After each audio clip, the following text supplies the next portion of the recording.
అవునా? చూద్దాం. కిందకు చూస్తేనే మనకి ఇంకా సంగతులు వివరించబడ్డాయి. అబ్రహాము ఈ సృష్టిలో భూమి మీద యాత్రికుడు పరదేశట. 13వ వచనం నుండి, వీరందరూ ఆ వాగ్దాన ఫలము అనుభవింపకపోయినను దూరము నుండి చూచి వందనం చేసి తాము భూమి మీద యాత్రికులము పరదేశములై ఉన్నామని ఒప్పుకొని విశ్వాసం గలవారై మృతునిందిరి. ఇలాగ చెప్పువారు తమ స్వదేశమును వెతుకుచున్నామని విశదపరుచుతున్నారు కదా. వారు ఏ దేశము నుండి వచ్చిరో? ఎక్కడి నుంచి వచ్చారు? భూమిలో నుంచి వచ్చారా? భూమిలో నుంచి రారా? భూమి ఎక్కడి నుంచి? ఇది ఎక్కడి నుంచి? మట్టి భూమిలో నుంచి వచ్చినమాట వాస్తవం. కాబట్టి మాట్లాడుతుంది మట్టిని గురించి కాదు అన్నమాట. ఈ మట్టి దేహము క్రీస్తు ప్రభు యొక్క చేతి పని కాబట్టి సృష్టి సంబంధించి. వారు ఏ దేశం నుండి వచ్చిరో ఆ దేశమును జ్ఞాపకం అందించుకునే ఎడల వెళ్ళుటకు వారికి వీలు కలిగి ఉండను. అయితే వారు మరి శ్రేష్టమైన దేశమును, ఏం దేశం అంటేనంట, పరలోక సంబంధమైన దేశమును కోరుచున్నారు. భూ సంబంధమైన దేశం ఉంది, పర సంబంధమైన దేశం ఉంది. వారు మరి శ్రేష్టమైన దేశమును అనగా పరలోక సంబంధమైన దేశమును కోరుచున్నారు. అందుచేత తాను వారి దేవుడు అనిపించుకుంటూ దేవుడు వారిని గురించి సిగ్గుపడ్డాడు. జాగ్రత్త గుర్తు పెట్టుకోండి. ఏలయనగా ఆయన వారి కొరకు, ఎవరు అంటే దేవుడు వారి కొరకు ఒక పట్టణమును సిద్ధపరిచి ఉన్నాడు. Already made. మీరు ఈ సందర్భంలో అపార్థం చేసుకుంటారేమో. ఇంకో లేఖనం చెప్తారు. మా ప్రభువుని యేసు తన అపోస్తలులతో మాట్లాడిన యోహాను సువార్త 14వ అధ్యాయం. 14వ అధ్యాయం మొదటి నుండి అంటున్నాడు, మీ హృదయములు కలవరపడనీకుడి, దేవుని యందు విశ్వాసం ఉంచుతున్నారు, నా యందున విశ్వాసం ఉంచుడి. ఎవరిల్లది? నా తండ్రి ఇంట అనేక నివాసములు కలవు. పరలోకం తండ్రి, ఆయన తండ్రి ఇంట. లేని ఎళ్ళ మీతో చెప్పుదును, నేను మీకు స్థలము సిద్ధపరచి వెళ్తున్నాను. అంటే ఏం చేయబోతావు ప్రభు? కొత్తగా కట్టదాం అంటాను. No new constructions. ఏం చేస్తాడంటే Christ is going to take care of the allotment part of it. Allotment చేస్తాడే. ఎవరికి ఏ పోర్షన్ అలాట్ కావాలనో. అలాట్మెంట్ అంటే తెలిసిన అలాట్మెంట్ చేస్తుంటారు. ఏంటి అలాట్మెంట్ ఏంటండి? ఎవరిది వాళ్ళకి, ఎవరిది దేనికి కేటగిరీ అది? అది ఎంఐజియా, మిడిల్ ఇన్కమ్ గ్రూపా, హెచ్ఐజి హయ్యర్ ఇన్కమ్ గ్రూపా, లేకపోతే కార్పొరేషన్ డౌన్ ట్రాడన్ గ్రూపా? ఏ గ్రూప్ అది? ఆ అలాట్మెంట్ చేసేదవారు అన్నమాట. వారి వారి పని క్రియలు చొప్పున ప్రతిఫలం ఇయటానికి క్రీస్తు సిద్ధపరిచిన దాన్ని బట్టి నీకు దేనికి సంబంధించిన వాడు అలాట్మెంట్ మాత్రమే క్రీస్తు యేసుకి అప్పగించబడింది. కానీ ఇది కట్టడానికి పోలా, అలాట్మెంట్ ఇయటానికి పోయాడు. కానీ పరలోకపు నిర్మాత ఎవరన్నమాట? పరలోకపు నిర్మాత తండ్రి. భూమికి ఆకాశంలోకి నిర్మాత ఎవరన్నమాట? క్రీస్తు. తండ్రి అని దేవుడు సృష్టికర్త, అవును సృష్టికర్తే. క్రీస్తు ప్రభు సృష్టికర్త, అవును సృష్టికర్తే. ఆయన ఏమో పరలోక సంబంధమైన వాటిని చేశాడు, క్రీస్తు యేసు భూ సంబంధమైన వాటిని చేశాడు.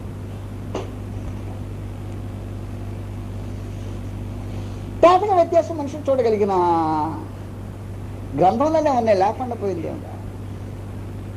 మనం ఎక్కడో నుంచి తీసుకొచ్చి దీంట్లో చర్చాల్సిన అవసరం లేదు. వాస్తవం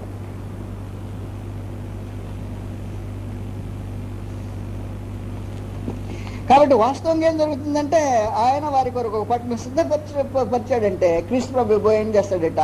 నేను మీకు మాత్రం స్థలం అలాట్ చేస్తాను. నేను మీకు స్థలం సిద్ధపరిచినట్టయితే మీకు ఏ స్థలం వచ్చిద్దో, మీ పనిని బట్టి మీకు ఏ స్థలం వచ్చిద్దో.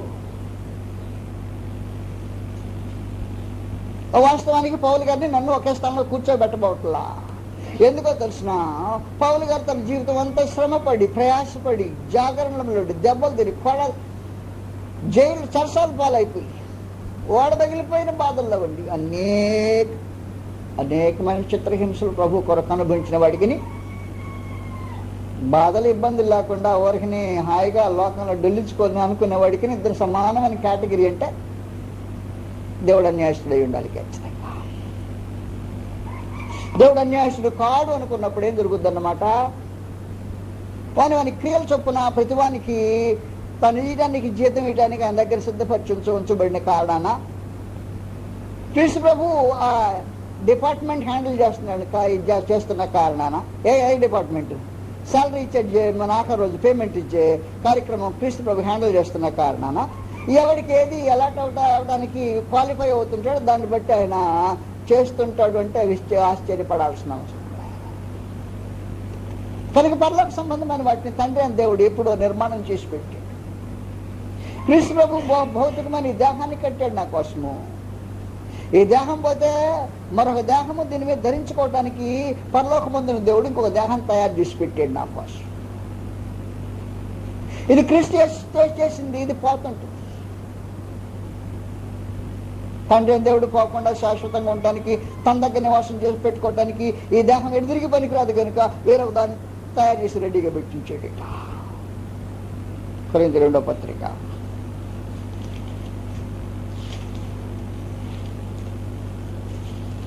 5వ అధ్యాయం. కొరింథీ 2వ పత్రిక 5వ అధ్యాయం. భూమి మీద మన గుడారమైన ఈ నివాసము, ఏ నివాసము?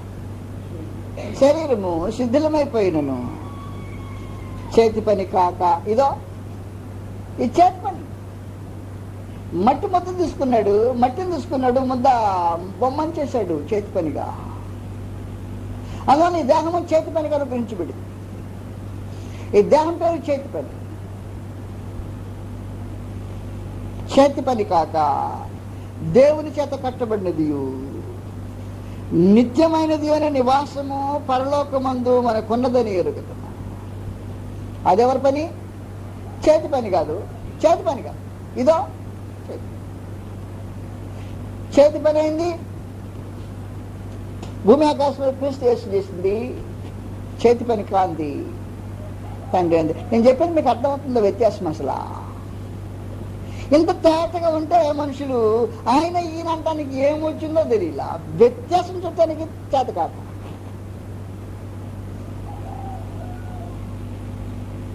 క్రీస్తు ప్రభు సృష్టికర్త కాదంటల్లని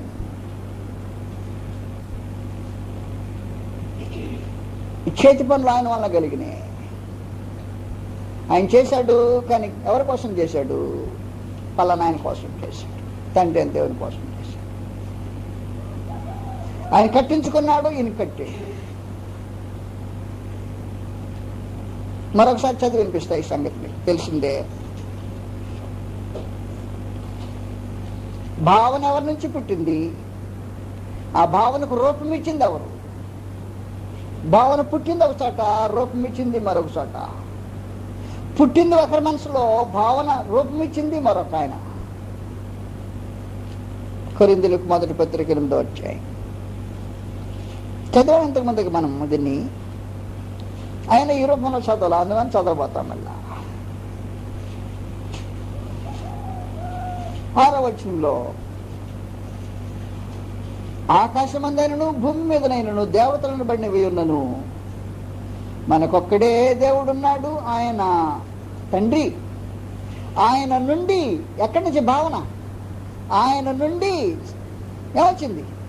సమస్తమును కలిగెను, మనము ఆయన కొరకున్నాం. కరెక్ట్. మరియు మనకు ప్రభు ఒక్కడే, ఆయన యేసుక్రీస్తు. ఆయన ద్వారా సమస్తమును కలిగెను, మనము ఆయన ద్వారా కలిగిన వారు. కాబట్టి మనసేమో భావనేమో తండ్రి అని దేవుంది, క్రియారూపమేమో క్రీస్తు యేసు. అందువల్ల తండ్రి అని దేవుని కొరకు క్రీస్తు ప్రభు చేశారు అన్నమాట. హెబ్రీయులకు రాసిన పత్రిక 3వ అధ్యాయం. హెబ్రీయులకు 3వ అధ్యాయం 3వ వచనంలో, ప్రతి ఇల్లును ఎవడైనా ఒకని చేత కట్టబడి, ఎవడొకడు కట్టాలా? కట్టకుండా ఇల్లు వస్తుందా? రాదు. ప్రతి ఇల్లును ఎవడైనా ఒకని చేత కట్టబడిను. ఆ తర్వాత చూడు, సమస్తమును కట్టిన వాడు దేవుడే. అందువల్ల ఏముందో తెలుసిన, యెహోవా ఇల్లు కట్టించని ఎడలా దాని కట్టువారి ప్రయాస వ్యర్థమే. కాబట్టి ఇల్లు కట్టామనుకోండి, ఎవడొకడు కట్టాలా. అసలు కట్టిన గంట ఎవరో దక్కుద్ది. ఇల్లు కట్టించిన ఎలా కట్టువాలి ప్రయాస అర్థమే. కట్టించింది ఎవడన్నమాట. కట్టించిన గంట ఎవరికి పోతుంది? దేవునికి పోతుంది. కట్టిన ఘంట మనిషికి వెళ్తే కట్టించిన ఘంట ఆయనకి వెళ్తుంది. అందువల్ల దేవుడు భూమి ఆకాశాన్ని సృజించాడంటే చేసిన వాడు ఎవరు? క్రీస్తు ప్రభువు. గంట వరకు పోతుంది. ఎవరైనా ఒక చేత కట్టబడును, సమస్తమని కట్టినవాడు దేవుడు. అందువల్ల దేవుడు భూమి ఆకాశం సృజించమన్నారు. కానీ మహోన్నతులకు దేవుడు తానే ఈ భూమిని ఆకాశాన్ని తన చేత చేస్తున్నందువల్ల కాదు, క్రీస్తు ప్రభు చేశాడు అని చెప్పాను. మీకు వ్యత్యాసం. అందువల్ల ఈ వ్యత్యాసాలు మనుషులు దాటకు ఎప్పుడైతే చూడలేకుండా పోతారో వారి మనసులో అనిపిస్తుంటుందో అలుకుగా ఆడుతుంటారు. నేను చెప్పమన్నా, మీరు విన్నారనుకుంటానండి. సరే, మాది పల్లెటూరు. కొంచెం కుప్పలు నూర్చాక అయిపోయాక గడ్డి చాలలో ఉంటుంది. కొంతకాలం చాలలో ఉండిన గడ్డిని ఇళ్ళకు తోలుకుంటుంటారు, లేకపోతే అమ్మేసుకుంటుంటారు. అమ్మేటప్పుడు మా ఊర్లో ఆ రోజుల్లో నేను ఉండేది దినాల్లో నాటు బండ్లు అని ఉండేవి. నాటు బండ్లు అంటే చక్రాల బండ్లు అన్నమాట. మామూలు చెక్కతో చేసిన చక్రాల బండ్లు ఉండేవి. ఆ చక్రాల బండి మీద ఎత్తుగా మోపులు వేస్తుంటారు. మోపులు వేసేటప్పుడు తాడు నడుంకేసుకొని లాగుతూ ఉంటాడు. అప్పుడప్పుడు తాడు దగ్గర కింద పడిన వాళ్ళు కూడా ఉంటారు జనం. ఆ తాడు తెగిపోయింది ఒక రోజున బండి లాగుతున్నప్పుడు మోపు. ఈయన పడిపోయాడు. ఆ తొంట ఆడబడేసింది. బండి గట్టి తర్వాత కట్టుకుని వెళ్ళిపోయారు. దాని ప్రక్కనే రోడ్డు ప్రక్కనే తాడు పొడవాటి పడేసింది. ఆ ఉదయం అంటే ఒక ఆయన చెనుగు పోయేటట్ట. చెనుగు పోతే తాజుబా ఉంది అంటే అక్కడ చెనుకు వచ్చాడు అని ఆలోచన చెప్తా ఉన్నారు. వాళ్ళ భావన ఏంటంటే తాజుబాం చెరిగితే దానిది ఏమన్నా టచ్ అయితే అది ఇంటికి వచ్చింది ఖర్చుద్ది అనే ఒక నమ్మకం ఉంటుంది జనానికి. అది అబద్ధం సత్యం నాకు మాత్రం తెలియదు. ఈ నమ్మకంతో ఆ చెరికొచ్చినా చెప్పినట్టు ఉన్నాడే అతన్ని మాత్రం మంచం మీద పెట్టారు. తాజుబాము మంచం ఎక్కదు అంట. అందుకని నేను మంచంలో నడుబొడ్డును పెట్టి కూర్చోబెట్టాను. ఎన్ని కథలు అన్నమాట. వాళ్ళు చెప్పుకునే కథలు మీకు చెప్తాను నేను. ఆ తర్వాత చుట్టూ జనం కూర్చున్నారు. మంచి బాణకర్రలు చూసుకుని భయంకరంగా మనగాళ్ళు వస్తుంది, అది కొట్టేద్దాం. రాత్రి అయిపోయింది కాబట్టి ఇంకా వస్తుంది గ్యారెంటీగా. ఇక అది ఎక్కడ దాకా వచ్చింది, ఇక్కడ దాకా వచ్చింది, వచ్చే ఉంటుంది, ఇది ఎక్కడో ఉంటుంది, దాకా ఉంటుంది అనుకుంటూ ఉండరు. ఈ రాత్రి అయిపోయినాక 10 గంటలు దాటినాక వాళ్ళు అక్కడికి బయటికి వెళ్ళాలా అని ఆలోచన వచ్చింది. అంటే నెంబర్ 2 బాత్రూమ్. ఇప్పుడు ఒక్కడ వెళ్తాడా? తాజుబాం అయిపోయా. ఒక్కడే అన్నాడు కాబట్టి నేను కూడా వస్తా కదా అన్నాడు. పెద్ద పెద్ద ధైర్యస్తుడు. బాణకర్ర, చెరకు బాణకర్ర తీసుకున్నారు, టార్చ్ లైట్ వేసుకున్నారు. వెళ్తాను. వెళ్తా ఉండేటప్పటికి పాము అనుకుంటారు కదా, ఆడు తెగిపోయిన మోక అక్కడ పడి ఉంది. అరే చూసావు కదా, ఎదురు మనకే వస్తుంది, ఇది ఎంత ధైర్యంగా ఉన్నాడు. అప్పుడు ఎయిర్ అన్నాడు. అప్పుడు దబా దిగి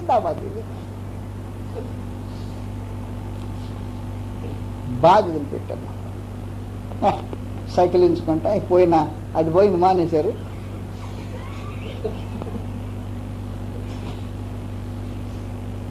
ఇంటికి వచ్చేసారు. ఇంకేమన్నా పాము పెట్టి పడేసాం. ఇంకేడుంది అది, ఎంత పెద్దదని, బా ఏం లేచిందని కొరతట్టు లేచిందని పోయి అబ్బోయి భయంకరమే. ఈ కోతలన్నీ కోసేసారు.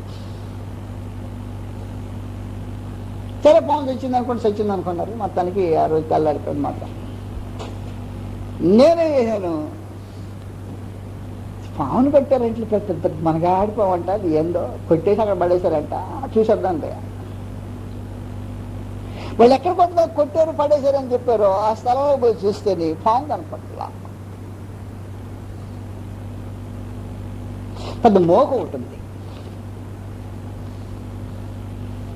మరి వీళ్ళు కొట్టిన పాము ఇది కూడా తీసుకొచ్చా.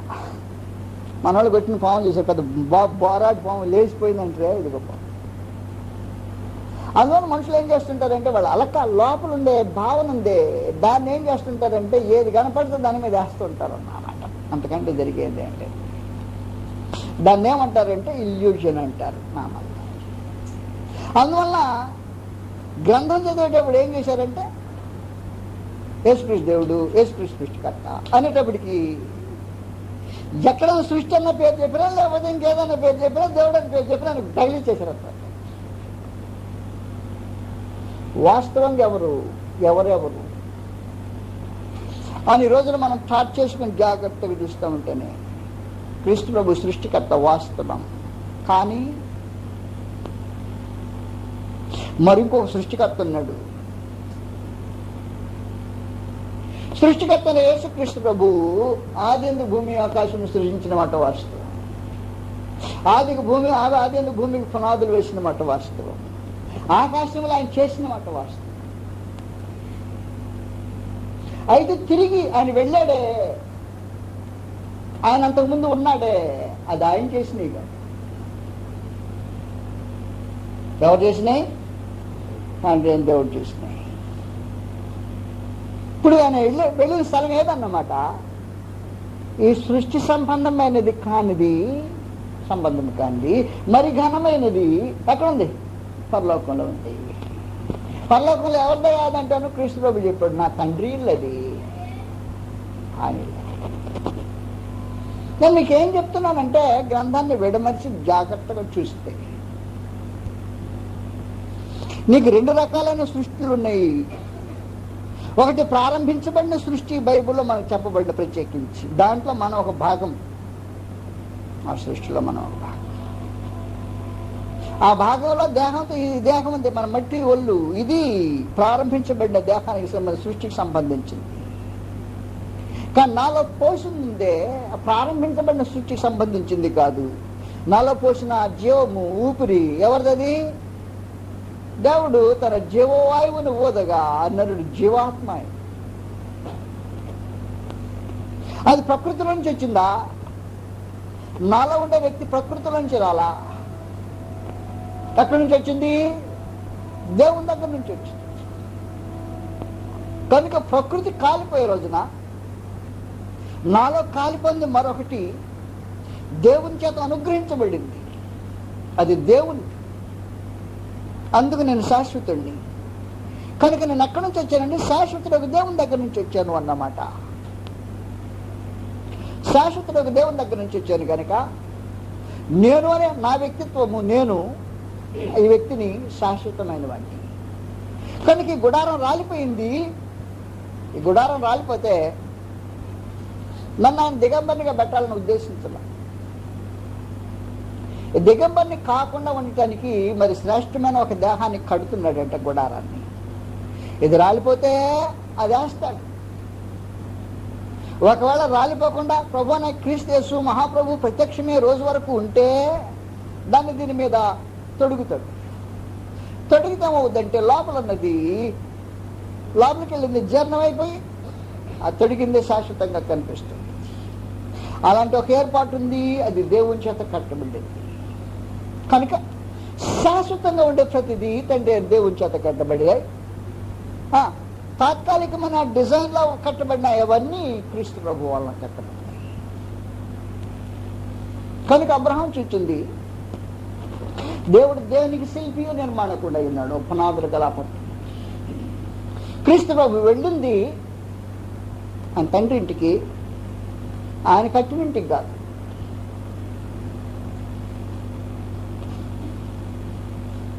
పరలోక సంబంధమైన. కనుక మీరు జాగ్రత్తగా గుర్తుపెట్టుకుంటే పరలోక సంబంధమైనది దేవుని చేత నిర్మాణమైనది అని రాయబడింది గ్రంథంలో. చూపిస్తారు మళ్ళీ మరొకసారి. హెబ్రీలకు 11వ అధ్యాయం. హెబ్రీలకు 11వ అధ్యాయం.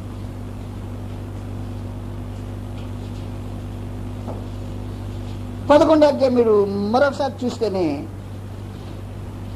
10వ వచనంలో, ఏలయనగా దేవుడు దేనికి శిల్పియు నిర్మాణకుడై ఉన్నాడో పునాదులు గల ఆ పట్టణము కొరకు అబ్రహాము ఎదురు చూచుచుండెను. 13వ వచనం నుండి తిరిగి, వీరందరూ ఆ వాగ్దాన ఫలము అనుభవింపకపోయినను దూరము నుండి చూచి వందనము చేసి తాము భూమి మీద పరదేశము యాత్రికులమునై ఉన్నామని ఒప్పుకొని, భూమి ఎవరిదే? క్రీస్తు ప్రభు నిర్మాణం చేసింది కనుక అది ఈ ప్రకృతి సంబంధమైంది కనుక చేతి పనిగా ఎంచబడింది. విశ్వాసము గలవారై మృతులందిరి. ఇలాగ చెప్పువారు తమ స్వదేశమును వెదకుచున్నామని విశదపరుచున్నారు కారా? వారు ఏ దేశం నుండి వచ్చిరో ఆ దేశమును జ్ఞాపకం మందు ఉంచుకుని ఎడలా మరల వెళ్ళుటకు వారికి వీలు కలిగి ఉండును. అయితే వారు మరి శ్రేష్టమైన దేశమును అనగా ఏ దేశం అది? పరలోక సంబంధమైన దేశమును కోరుచున్నారు. అది సృష్టి సంబంధించింది కాదు.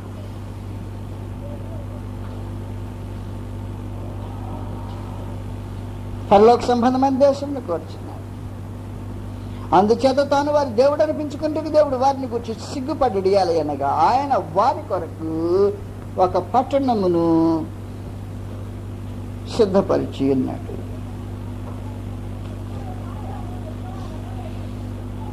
హెబ్రీయులకు 4వ అధ్యాయంలో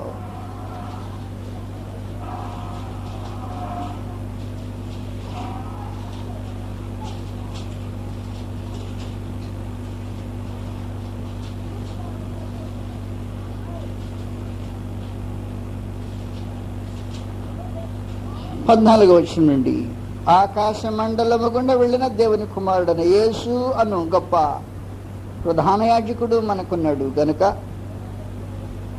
మనము ఒప్పుకున్న దాన్ని గట్టిగా చేపట్టుతున్నాం.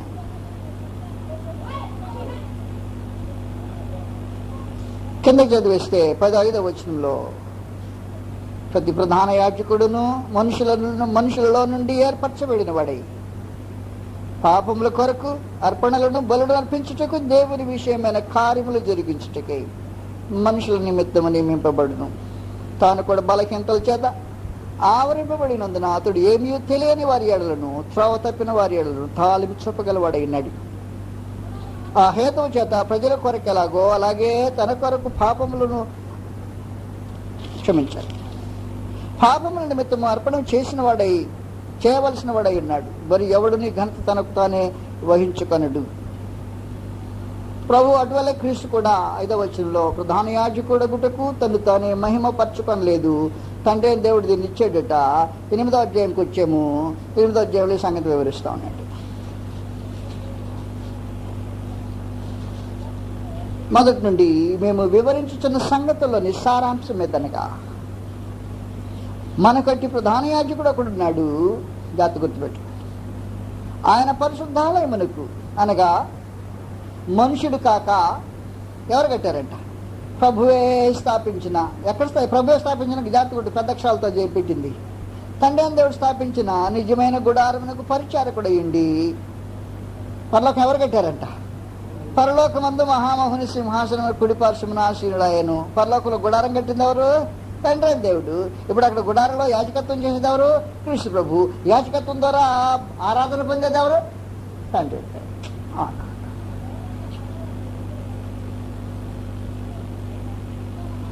మీరు కిందకి చదివితే 4వ వచనంలో, ధర్మశాస్త్ర ప్రకారం అర్పణలు అర్పించేవారు ఉన్నారు కనుక ఈయన క్రీస్తు ప్రభు భూమి మీద ఉన్న ఎడల ఏమై ఉండడు? యాజకుడై ఉండడు. నేను మీకు ఇప్పుడు కొంచెం బ్రేక్ ఇచ్చేస్తాను. ఇచ్చాక మళ్ళా తిరిగి కాసేపు నాకు కూర్చుందాం. మీరు ఇక్కడ తండ్రి అయిన దేవుడు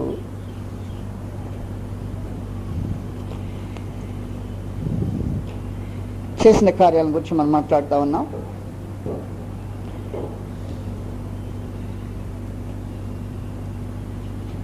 హెబ్రీయులకు రాసిన పత్రికలో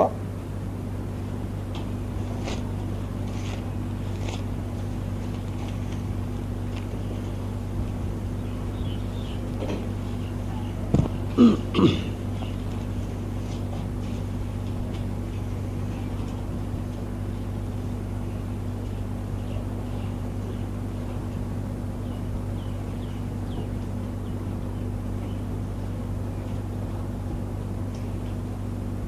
హెబ్రీయులకు రాసిన పత్రిక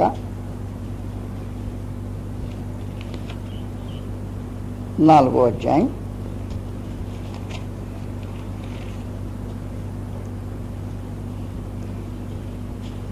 14వ వచనం నుండి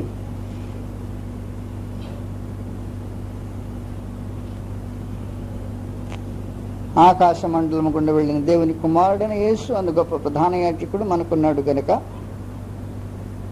మనము ఒప్పుకున్న దాన్ని గట్టిగా చేపట్టుదము.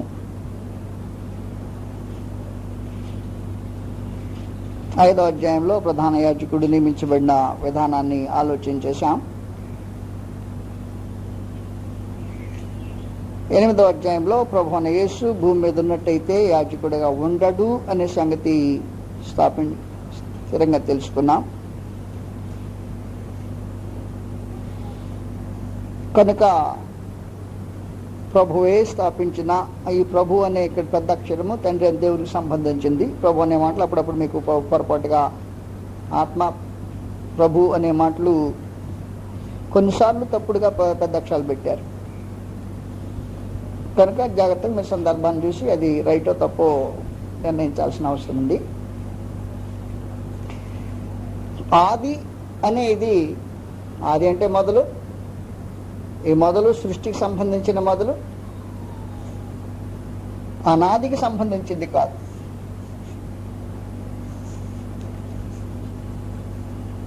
అనాదికి మొదలు లేదు. ఆదియందు దేవుడు భూమి ఆకాశమును సృజించాను అని చెప్పిన ఈ సందర్భం అనాది కాలానికి సంబంధించకుండా శాశ్వతమైంది ఒకటి ఉంది. భూమి ఆకాశమును సృజించిన ఈ కార్యక్రమం ప్రారంభం ఉంది, ఈ కార్యక్రమానికి అంతముంది. కనుక క్రీస్తు ప్రభు సృష్టికర్తగా ఈ సృష్టికి సంబంధించిన వాటిని మాత్రమే జరిగించాడు. భూమికి పునాది వేశాడు. ఆకాశాలు ఆయన చేతి పనులే. ఈ భూమి ఆకాశములు గతించిపోతాయి. కారణం ఏంటంటే అవి వాటికి ప్రారంభం ఉన్నాయి కాబట్టి అంతం ఉంటుంది. ప్రారంభం లేని సంగతులు కొన్ని ఉన్నాయి. ప్రారంభం లేని సంగతులకు వాటికి సృష్టికర్త తండ్రి అని దేవుడు. తండ్రి అని దేవుడు చేసిన కార్యములు వేరే, క్రీస్తు ప్రభు చేసిన కార్యములు వేరే. క్రీస్తు ప్రభు చేసిన వాటికి చేతి పనులు అని పేరు పెట్టారు. తండ్రి అని దేవుడు చేసిన దానికి చేసిన పనులు అని పేరు పెట్టారు. చేసిన పనులకు చేతి పనులకు తేడా.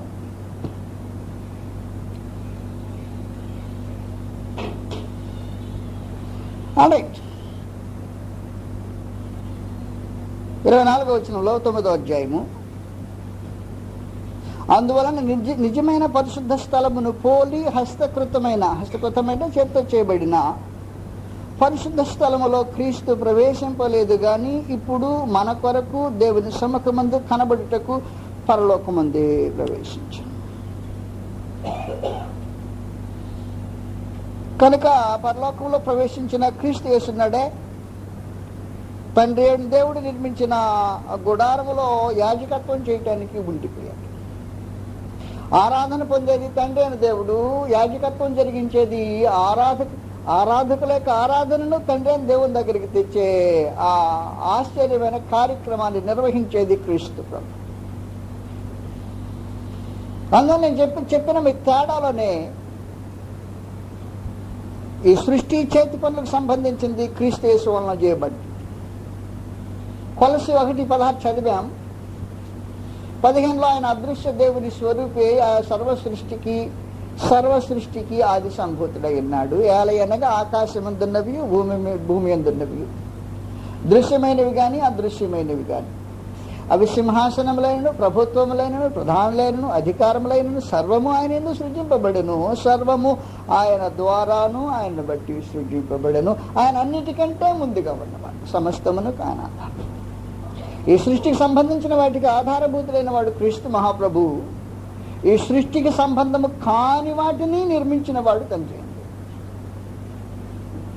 ఆ వ్యత్యాసం తేటగా జాగ్రత్తగా గ్రహించితే అనేక ఇబ్బందులు మీకు తప్పిపోతాయి.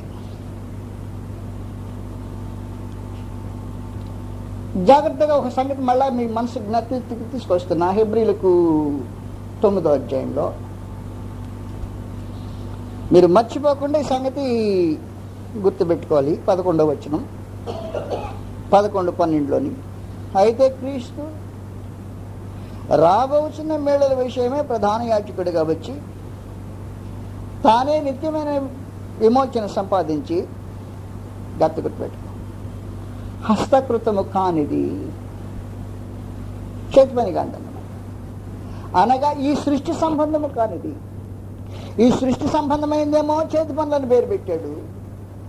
హస్తకృతము కానిది అంటే ఈ సృష్టి సంబంధం కాంది ఉంటుంది అన్నమాట. హస్తకృత్యమైంది సృష్టిదేమో హస్తకృతమైనది, సృష్టి సంబంధము కానిదేమో హస్తకృతము కాని. కాబట్టి సృష్టి ఏమో ఫలనప్పుడు ఆదిన దేవుడు సృష్టిని చేసిన మాట వాస్తవము. కాబట్టి ఈ సృష్టికి ముందు హస్తకృతము కానిది ఉంది. హస్తకృతము కానిది శాశ్వతమైంది అని మీకు ఇంతకుముందు వివరించినట్టుగా అబ్రహాము ఆకాశానికి భూమికి జోట్లా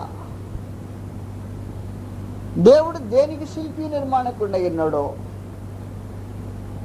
దేవుడని మనం మాట్లాడుతున్నా ఈయన తండ్రి ఏంది, దేవుడు దేనికి శిల్పి నిర్మాణకుడు ఉన్నాడో పునాదులు గల పట్టణం వైపు అబ్రహాం ఎదురు చూచాడు.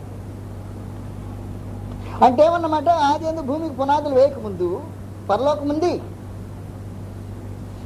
ఈ భూమికి పునాదులు వేసినప్పుడే పరలోకం ఊడిపడలా, అప్పుడే దేవుడికి వచ్చి పడలా. అంతకుముందు ఉన్నాడు ఆయన. అంతకుముందు క్రీస్తు ప్రభు ఉన్నాడు, అంతకుముందు పరిశుద్ధాత్మ ఉన్నాడు, అంతకుముందు దేవదూత గణం ఉన్నారు. చెప్పానండి. అంతకు ముందున్న వారు సృష్టికి సంబంధం కాని దాంట్లో ఉన్నారు. ఈ సృష్టికి సంబంధం కానిది, ఈ సృష్టికి సంబంధం కాని దాన్ని హస్తకృతము కానిది అన్నారు. సృష్టికి సంబంధించింది క్రీస్తు ప్రభు నిర్మాణం చేశాడు అని చెప్పాడు తండ్రి అని దేవుడే. ఫిబ్రవరి 1:10 మరియు ప్రభువా నీవు ఆదిందు భూమికి పునాదులు వేసితివి, ఆకాశంలో నీ చేతి పనులే, అవి నశించును దాన్ని నిలిచు. కాబట్టి ఆయన చేతి పనులు అన్నమాట ఆకాశము భూమి. ఆకాశాలు భూమి లేనప్పుడు దేవుడు లేడా, కృష్ణ ప్రభు లేడా, పరిశుద్ధాత్మ లేడా, దేవదూత గణం లేరా? ఎక్కడున్నారు? ఆకాశం భూమి లేదే, ఎక్కడున్నారు వారు? ఆకాశం భూమి లేనప్పుడు స్థలము పరలోకం. అది శాశ్వతమే. దాని పేరు తండ్రి ఇల్లు. కృష్ణ ప్రభు చెప్పిన ఆయన తండ్రి. 14:1 మీకు తెలియజేసి ఇంతకు ముందుగా యోహాను సువార్తలో చెప్పేశాడు ఆయన, ఏం కంగారు పడొద్దని, మీ హృదయంలో కలవరపడనీకుడి. దేవుని యందు విశ్వాసం ఉంచుతున్నారు, నా యందు విశ్వాసం ఉంచుతుంది. నా తండ్రి ఇంటి అనేక నివాసములు కాదు. కాబట్టి ఈ సృష్టి దేవుడు భూమి ఆకాశంలో సృజించాను అనే దీనికి తండ్రి ఇంటికి సంబంధం లేదు. తండ్రి ఇల్లు పరలోకం. ఈ భూమి ఆకాశం చేసినప్పుడే పరలోకం చేయాలి ఆయన. ఇలా భూమి ఆకాశాలు లేనప్పుడు పరలోకం ఉంది. తండ్రి ఇల్లు శాశ్వతంగా ఉంది, అది శాశ్వతమైంది. ఈ భూమి ఆకాశము శాశ్వతమైంది కాదు, ఇవి చేతి పనులుగా కనుక తీసివేయబడతాయి. హస్తకృతము కానిది అనగా ఈ సృష్టి సంబంధం కాదు. మీకు అర్థమవుతుందా? ఇది సృష్టి సంబంధమైనది. భూమి ఆకాశములు ఎన్ని ఆకాశాలన్నా వండని, నువ్వు కనపడుతున్న మహావిశ్వ నక్షత్ర గోళాలు ఉండి కోట్ల కొద్ది నక్షత్రాలు ఉండని, అవన్నీ సృష్టి సంబంధించినవి. ఈ సృష్టి సంబంధించినవన్నీ రగులు కొనిపోతుంటాయి. ఆకాశంలో రగులు కొనిపోనట్టు, పంచభూతములు మిక్కటమైన రాండ్రంతో కరిగిపోనట్టు అవి కాలిపోతే నిలిచేది ఉంది శాశ్వతంగా. కనుక ఈ నిలిచేది ఈ సృష్టితో ప్రారంభం కాకముందే ఉంది. ఈ సృష్టితో ప్రారంభం కాక ముందు ఉన్నది తండ్రి అని దేవుడు కట్టింది. మీకు ఆ వ్యత్యాసం తేటగా తెలిస్తే మీ విశ్వాసంలో దెబ్బలాట ఉంది. ఎక్కడ దెబ్బలాట ఉంది? లోపల దెబ్బలాట ఉంది. ఆ పోరాటం పడుతుంది.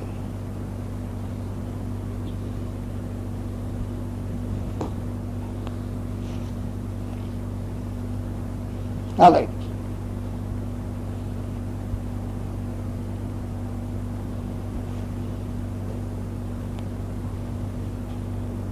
8వ అధ్యాయం మొదట్లో మేము వివరించిన సంగతుల్లో సారాంశం ఏదనక మన కట్టు ప్రధాన యాజకుడు ఉన్నాడు. ఆయన పరిశుద్ధాలయమును అనగా మనుషుడు కాక ప్రభువే స్థాపించిన నిజమైన గుడారమునకు పరిచారకుడైంది. పరలోకమందు మహామహుని సింహాసనమును కూడిపార్శ్వమున ఆసీనుడాయన. క్రీస్తు ప్రభు వచ్చేటప్పుడు కొన్ని కాలిపోతాయి. ఏమేం కాలిపోతాయి? పేతురు 2వ పత్రిక 3వ అధ్యాయంలో ఆకాశములు రగులు కొనిపోనట్టు, పంచభూతములు మిక్కటమైన వేంట్రముతో కరిగి లయమైపోయినట్టు. ఆయన దినపు మహారాజు రాకడ కొరకు ఎదురు చూడండి అని. భూమి అందరి కృత్యములు కాలిపోతాయి, ఆకాశాలు రగులుకొనిపోతాయి, పరలోకం కూడా రగులుకొనిపోతుందా? అప్పుడు పరలోకం రగులుకొని దేవుడు ఎక్కడ ఉంటాడు?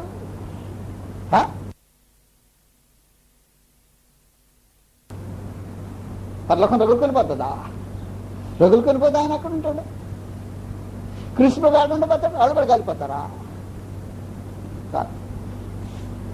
అందువల్ల మీరు ఖచ్చితంగా ఈ వ్యత్యాసము జాగ్రత్తగా, శాశ్వతంగా ఉండేవి శాశ్వతంగా ఉండటానికి, శాశ్వతంగా ఉండే ప్రతిదాన్ని దేవుడు తండ్రి దేవుడు చేశాడు. ఈ దేహము క్రీస్తు ప్రభు యొక్క చేతి పని. ఆదామును తొలిగా నిర్మాణం చేసిన వాడు క్రీస్తు ప్రభు.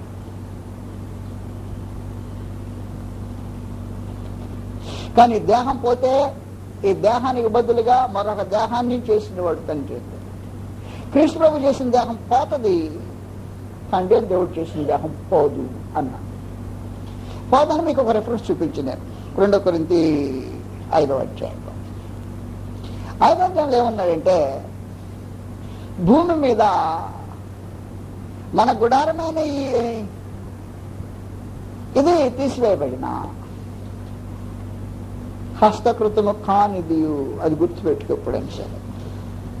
ఇది హస్తకృతమైనది, హస్తకృతము కానిది మరొకటి. మన మరి ఘనమైనది నాయన గుడారము పరలోకములు ఉన్నదని ఎరుగు. ఎవరి చేత కట్టబడింది? దేవుని చేత కట్టబడినది. చదువు కావాలని జాగ్రత్త. ప్రభు కట్టింది వేరే, తండ్రి దేవుడు కట్టింది వేరే. జాగ్రత్తగా ఈ తేడాలు గుర్తుపెట్టుకోవాల్సిన అవసరం.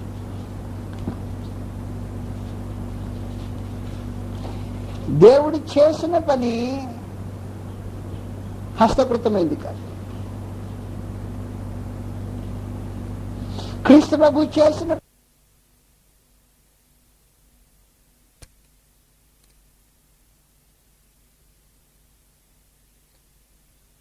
అని ఈ సృష్టి సంబంధమైంది కాబట్టి దానికి హస్తం. 2 సృష్టిలు ఉన్నాయండి, మీకు అది చెప్పాలంటే 2 రకాలైన సృష్టి ఉంది. ఒక రకమైన సృష్టి ప్రారంభించబడింది, అంతమయ్యే సృష్టి ఉంది. ప్రారంభించబడింది భూమి ఆకాశములు, అందులో ఉండే సమస్త సర్వము దృశ్యమైనా దృశ్యం కాకపోయినా, కంటికి కనపడకపోయినా, అది సింహాసనములైనా ప్రభుత్వములైనా అధికారములైనా ప్రధానమైన అధికారములైనా సర్వము దృశ్యమైనవి. ఆయన ఎందుకు సృజింపబడను, ఆయన ద్వారా సృజింపబడను. ఆయన అన్నిటికంటే ముందుగా ఉన్నవాడు. ఇవేమైపోతాయంటే కాలిపోతాయి. ఎప్పుడైతే ప్రారంభం ఉందో ఆది యందు దానికి అంతం ఉంది. అది లేకముందున్నాయి, ఇది కాలిపోయినాక ఉంటాయి. నేను చెప్పేది అర్థం కావట్లేదు మీకు? కాలిపోయేది అంతకు ముందున్నాయి, అయిపోయినాక ఉంటాయి. ఈ మధ్యలో వచ్చేది కొద్దిగా జాగ్రత్త గుర్తుపెట్టుకోవాలి. ఈ మధ్యలో వచ్చేది ఒకటి ఉంది, కాలిపోకుండా ఉండబోయేది. అది చేతి పని కాదు.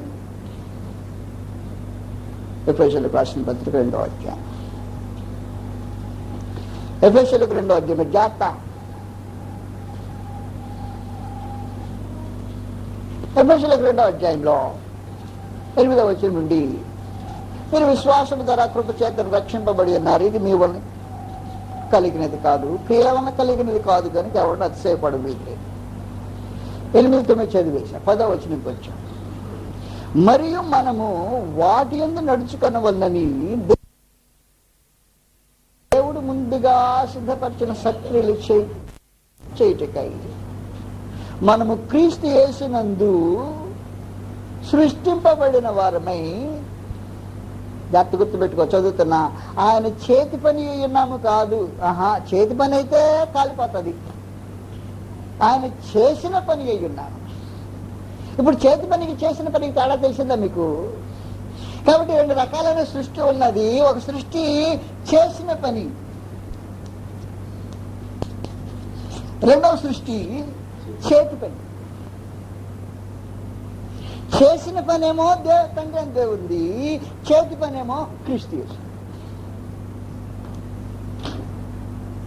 ఇప్పుడు క్రీస్తు యేసు మన తండ్రి అని దేవుడు క్రీస్తునందు చేసిన పని ఒకటి ఉంది. ఇది ఈ భూమి మీద ఉండి శాశ్వతంగా ఉండబోతుంది. ఎప్పుడు శాశ్వతంగా ఉండబోతుంది అంటే, ఇది కాలిపోయినాక అది ఉంటుంది ఆయన చేసిన పని. కాబట్టి తండ్రి అని దేవుడు చేసిన పని కాలిపోకుండా ఉంటుంది. హెబ్రీయులకు రాసిన పత్రిక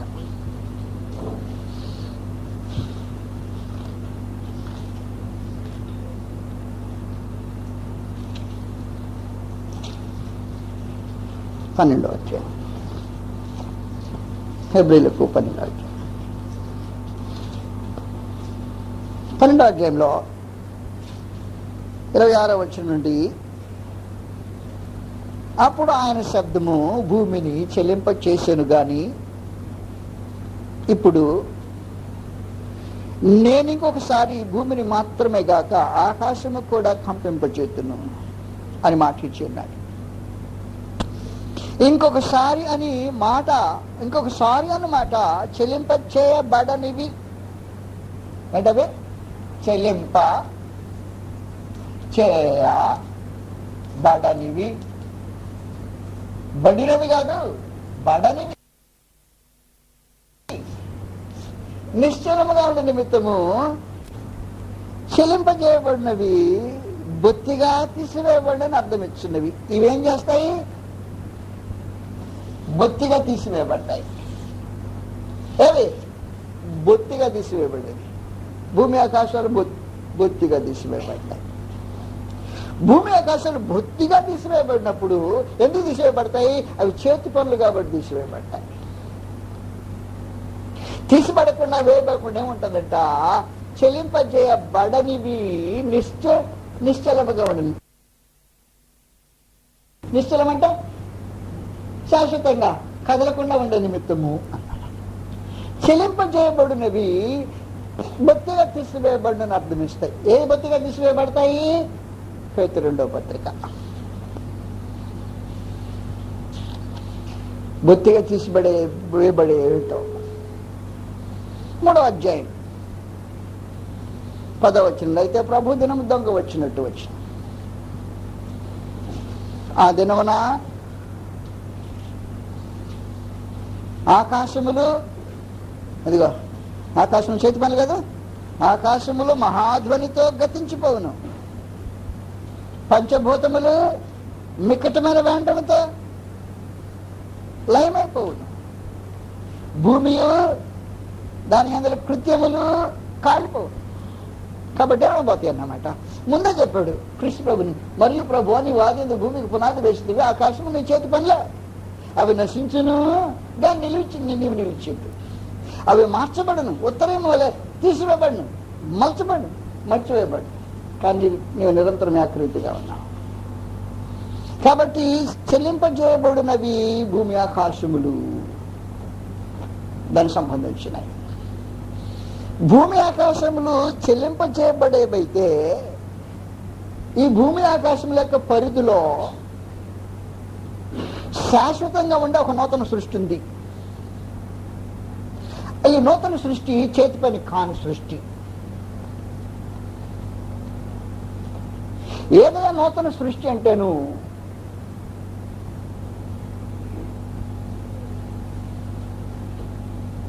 తెలుసా మీకు? 2 కొరింథీ 5:17 కాగా ఎవడను క్రీస్తునందున్న ఎడల వాడు నూతన సృష్టి. ఈ నూతన సృష్టి చేస్తున్నది ఎవరు? తండ్రి దేవుడు. ఎక్కడ చేస్తున్నాడు? క్రీస్తు యేసులో చేస్తున్నాడు. క్రీస్తు యేసులో చేస్తున్నాడు. కాబట్టి ఈ క్రీస్తు యేసుని ముందు చేసే ఈ పని సంపూర్ణత అయ్యే వరకు ఈ భూమి ఆకాశాలు నిలిచి ఉంటాయి. ఈ భూమి ఆకాశాలు నిలిచి ఉండడానికి ఈ సృష్టి కోసం ఈ భూమి ఆకాశాలు నిలిచి ఉన్నాయి.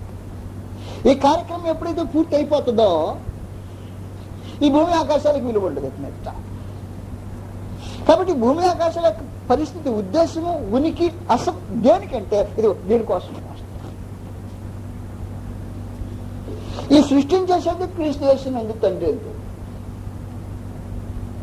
కొరింథీయులకు మొదటి పత్రిక 15వ అధ్యాయం. నేను చెప్పాను మీకు సరిగ్గా అర్థం అవుతుందో లేదో నాకు అనుమానం ఉంది.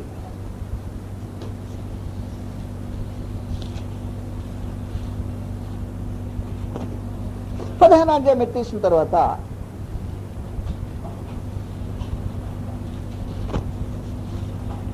45వ వచనం నుండి 44 నుండి మళ్ళీ చదువుతాను.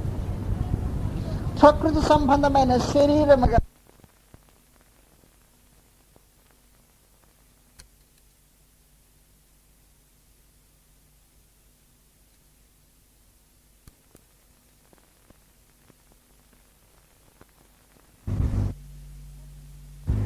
ప్రకృతి సంబంధమైన శరీరం ఉన్నది కనుక ఆత్మ సంబంధమైన శరీరము కూడా ఉన్నది. 2 ఉన్నాయి. కాబట్టి ఈ శరీరం పోతే చేతి పని కాందుంది, చేతి పని పోతే చేతి పని కాందుంది. కాబట్టి దేహం పోయినందువల్ల పెద్ద నష్టపోయేదేమిలా. వాస్తవానికి దేహం శాశ్వతమైంది కాదు. ఈ దేహం శాశ్వతమైంది మాత్రమే కాదు, ఈ దేహం ఏ భూమిలో నుంచి వచ్చిందో ఆ భూమి శాశ్వతమైంది కాదు. ఈ ప్రకృతి శాశ్వతమైంది కాదు. ఈ ప్రకృతి నుంచి నీకు వాతావరణం వస్తుంది, గాలి వగైరా వస్తుంది, ప్రకృతి శాశ్వతమైంది కాదు. కాబట్టి చెప్పేసిన సంగతి, ప్రకృతి సంబంధమైన శరీరం ఉన్నది కనుక ఇంకేముంది, ఆత్మ సంబంధమైన శరీరము కూడా ఉన్నది. 45వ వచనం. ఇందు విషయమై మొదటి ఆదాము అని మనుషుడు, ఆదాము మొదటి మనుషుడు జీవించు ప్రాణి ఆయన రాయబడి ఉన్నది. కడపటి ఆదాము ఆయన ఎవరో? క్రీస్తు ప్రభు. కడపటి ఆదాము జీవింపచేయు ఆత్మ ఆయను. ఆత్మ సంబంధమైనది మొదట కలిగినది కాదు, ప్రకృతి సంబంధమైనదే మొదట కలిగినది, తర్వాత ఆత్మ సంబంధమైనది. మొదటి మనుషుడు భూ సంబంధి అయి మంటి నుండి పుట్టినవాడు. 2వ మనుషుడు పరలోకం నుంచి వచ్చినవాడు. మంటి నుండి పుట్టినవాడు ఎట్టివాడో మంటి నుండి పుట్టిన వారును అట్టివారే. పరలోక సంబంధి ఎట్టివాడో పరలోక సంబంధులు అట్టివారే. మరియు మనము మంటి నుండి పుట్టిన వాని పోలికను ధరించిన ప్రకారము, ఇది మంటి నుండి వచ్చిన వాని పోలికను ధరించండి. దేహము మట్టి నుండి వచ్చిన వాని పోలిక ఇది.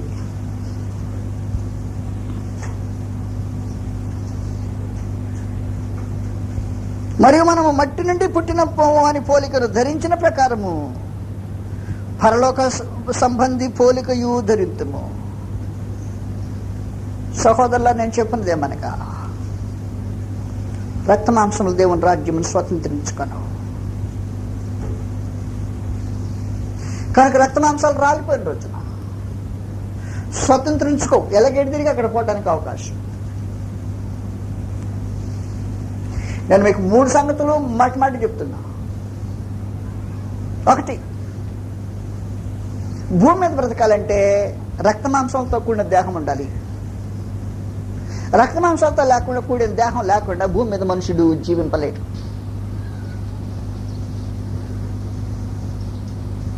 పరలోకంలో జీవించాలంటే పరలోక సంబంధమైన దేహం ఉండాలి. దేహం ధరించిన వారే పరలోకానికి వెళ్తారు. దేహం ధరించకపోతే పరలోకం వెళ్ళటానికి అవకాశం ఉండదు. ఈ మధ్యలో స్థలం ఉంది.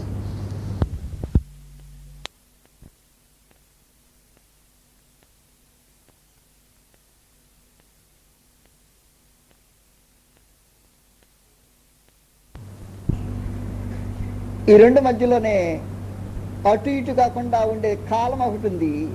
ఆ కాలంలో మనుషుడు దిగంబరి అయి ఉంటాడు. దిగంబరి అంటే వస్త్రం ఉండదు అన్నమాట, దేహం ఉండదు. నువ్వు పాతాళంలో ఉన్న దేహం ఉండదు, పరదేశంలో ఉన్న దేహం ఉండదు. దేహములు లేని స్థలము పాతాళము, పరదేశం. దేహం అంటే భూమి మీద, దేహం భౌతికమైన దేహం విడిస్తే పాతాళంలోనో పరదేశంలోనో. దేహం విడిచిన క్రీస్తు ప్రభు దేహాన్ని ఇక్కడ పెట్టాడు. నీవు నేడు నాతో కూడా పరదేశంలో ఉంది. దేహాలు పోయే స్థలం కాదు అది. దేహం సమాధిలో, ఆత్మ పరదేశం. ఈ దేహాన్ని పరదేశం తీసుకెళ్ళడానికి అవకాశం ఉంది. అయిపోయింది అనుకో, ఒక సమయం వస్తుంది.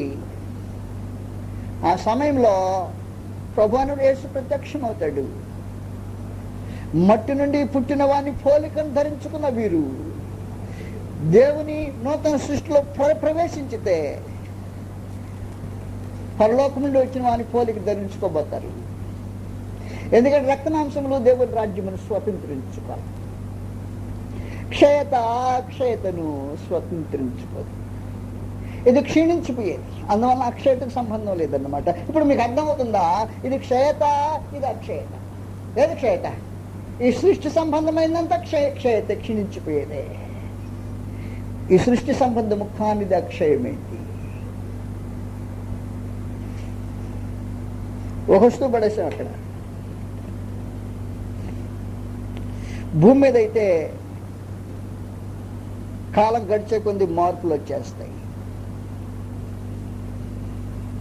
సంవత్సరాలు జరిగాయనుకో మారిపోతా ఉంటుంది. ప్రకృతి, శీతోష్ణాలు వగైరాలు వస్తువు యొక్క రూపాన్ని మారుస్తాయి. పరలోకంలో ఒకటి వేశాడు, దాని స్థితి మార్చబడుతుంది. ఎలాగ వేశాడో అలాగే ఉంటుంది. అందువల్ల పరలోక సంబంధులే ఎప్పుడు చూసినా అట్టే ఉంటారన్నమాట. క్రీస్తు యేసు నిన్న నేడు నిరంతరము ఏకరీతిగా ఉన్నాడు. అవును, అట్లా ఉంటాడు. నేను చెప్పే పాయింట్ మీకు అర్థం కాల. అక్షయత అంటే అదన్నమాట అర్థం. అక్షయత అంటే ఒక వస్తువు అక్కడ వేసావు మారిపోతుంది రూపము, ఇక్కడ వేసావు మారిపోతుంది. కనుక భూమి ఆకాశం యొక్క పరిధిలో వస్తువులు మారిపోతాయి. భూమి ఆకాశాల పరిధి దాటిన తర్వాత వస్తువులు మారిపోవు. దేవుడు ఎందుకు శాశ్వతుడు అంటే, ఆయన కాలం చేత ఎందుకు కొలవబడ్డంటే, నిరంతరం ఎందుకున్నాడంటే, ఆయనకి ఎందుకు ముసలితనం రాదంటే, భూమి మీద ఉండే మనుషుడు పశుడై, యవ్వనుడై, వృద్ధుడై, సావుడై. ఇది భూమి యొక్క పరిస్థితుల మార్పు. ఇది క్షయత. ఈ క్షయత కాని ఒక స్థలం ఉంది. ఈ క్షయతతో కూడిన స్థలాన్ని కట్టినవాడు క్రీస్తు ప్రభు. అక్షయమైన దాన్ని ఏర్పాటు చేసినవాడు పరబంధుని దేవుడు. మొదటి పేతురు. నేను చెప్పిన వ్యత్యాసం మీకు తేటగా అర్థమైతే నాకు గొడవలే. 1వ అధ్యాయం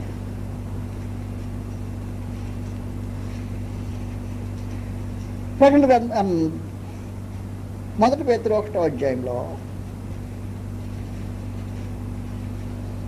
3-4 వచనాలు కలిసి ఉన్నాయి. మన ప్రభువుకు యేసు క్రీస్తు తండ్రి అయిన దేవుడు స్తుతింపబడును గాక. మృతులలో నుండి యేసు క్రీస్తు తిరిగి లేచట వలన అదిగా జీవముతో కూడిన నిరీక్షణ మనకు కలుగునట్లు. జాగ్రత్త గుర్తుపెట్టుకో, వచ్చింది అసలుదే. అనగా అక్షయమైనదియు నిర్మలమైనదియు వాడబారనిది అదన్నమాట. అక్షయమైనది క్షీణత లేనిది, నిర్మలమైనది ఎప్పుడు చూసినట్టుండేది, వాడు కూడా పడదు. నేను చెప్పేది మీకు అర్థమైందా? ఒక వస్తువుని అక్కడ పడేసావు, ఎక్కడ పడేసావు అట్నే ఉంటుంది శాశ్వతం. ఆ స్థలము పర్లేదు. దాని నిర్మాత తండ్రి. చదువుతా. మృతులలో నుండి యేసు క్రీస్తు తిరిగి లేచుట వల్ల జీవంతో కూడిన నిరీక్షణ మనకు కలుగునట్లు. అనగా అక్షయమైనది నిర్మలమైనది వాడబారినది నేను స్వాస్థ్యము మనకు కలుగునట్లు ఆయన తండ్రి అయిన దేవుడు తన విశేష కనికరము చొప్పున మనలను మరలా ఏం చేశాడు? జన్మింపజేశాను.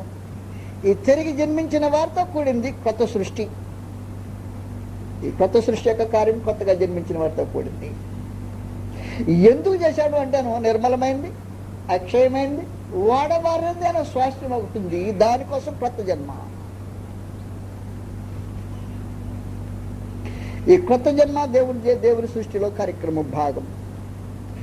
దేవుడు ఈ పని చేయటానికి యాక్టివ్గా ప్రారంభించి 2000 సంవత్సరాలు సుమారుగా. క్రీస్తు యేసునందు ఈ కార్యక్రమం సాగించడానికి ఉద్దేశించండి. క్రీస్తు ప్రభు మృతుల్లోంచి లేపబడిన దినము ప్రారంభించి, ఆ తర్వాత వచ్చిన పరిశుద్ధాత్మ వచ్చి ఇనాగరేట్ చేసిన పెంతెకోస్తు రోజున నిజంగా ఇనాగరేషన్ చేయబడిన కొత్త సృష్టి యొక్క కార్యక్రమం కొనసాగుతుంది. ఈ కొత్త సృష్టిలో పాలెవరికంటే ప్రత్యేకంగా దేవుడు చేసే కార్యక్రమంలో పాపం ఎక్కడుంటుందో క్షీణత అక్కడ ఉంటుంది. వాస్తవానికి మనుషులు 900 సంవత్సరాల పైన బ్రతుకుతున్నారు. ఆదాము 930 సంవత్సరాలు, ఎరేదు 962 సంవత్సరాలు, మెతుషెల 969 సంవత్సరాలు, నోవహు 950 సంవత్సరాలు బ్రతికే దినాలవి. ఇంత దీర్ఘకాలం బ్రతికే దినాల్లో మహాదేవుడు ఉద్దేశించి ఆలోచన చేసింది, నరుల చెడుతనము భూమి మీద గొప్పదని కుదరలా. వారి హృదయం యొక్క తలంపుల నుంచి ఊహ అంత ఎల్లప్పుడు కేవలం చెడుదని యెహోవా చూచి, ఆ పైన కూడా వచ్చినట్టున్నాడు, నా ఆత్మ నరులతో ఎల్లప్పుడూ వాదించదు, వారు తమ అక్రమం విషయమై నరమాత్రులై ఉన్నారు అని. వారి ఆయుష్కాలము 120 సంవత్సరాలు అన్నట్టు. ఎందుకు తగ్గిపోయింది? పాపం అయితే చెడిపోయింది, చెడగొట్టుద్ది అన్నమాట. వచ్చిన కూడా ఒక వస్తువును పాడు చేయటానికి హేతు ఏదంటే, ఇది చెడిపోవడానికి కారణం ఏమంటే పాపము అన్నమాట. కనుక పాపమున్న లోకము కాల్చివేయబడిన తర్వాత పాపం లేని లోకాన్ని స్థలంలో మహాదేవుడు పెట్టబోతున్నాడు. కాబట్టి ఈ నూతన సృష్టి యొక్క కార్యక్రమము పాపం నుంచి వేరు చేసే, పరిశుద్ధత పరిచే కార్యక్రమమే. ఈ కార్యక్రమం కొరకు ఆయన అనాదిలోనే ఏర్పాటు చేశాడు, ఇక్కడ ఏర్పాటు చేసి పెట్టాడు. ఎఫెసీయుల 1వ అధ్యాయం